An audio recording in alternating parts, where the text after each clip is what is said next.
Rattachée au Dauphiné, à la frontière de la Savoie, la cité médiévale de Crémieux est reconnue dans l'Hexagone pour son patrimoine historique. Ses rues pavées, l'église Saint-Jean-Baptiste, le couvent des Augustins, ses remparts les plus longs de France, le petit bourg de 3500 âmes voudrait être classé au patrimoine mondial de l'UNESCO, un véritable chemin de croix. C'est le ministère de la Culture qui décide, si le dossier est au point, de le faire entrer sur la liste indicative, sachant qu'après, la présentation devant le comité de l'UNESCO se fait une fois seulement dans l'année.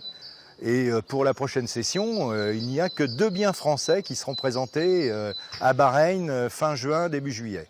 Avec sa toiture en lauze de 1200 mètres carrés et sa charpente en chêne d'un poids total de 400 tonnes, la halle centrale, c'était le Wall Street médiéval. On y régulait le cours du grain, un argument de plus pour être répertorié par l'UNESCO.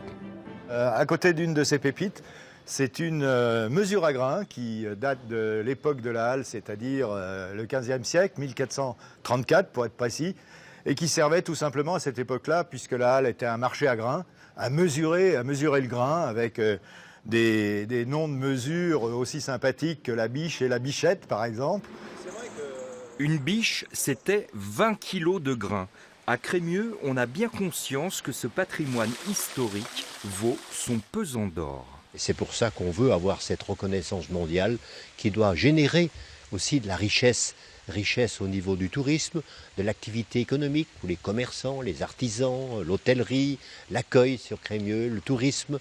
Et c'est notre ambition qui est celle de Crémieux, mais qui est celle de toute la région naturellement. En Isère, aucun site n'est répertorié au patrimoine mondial de l'UNESCO.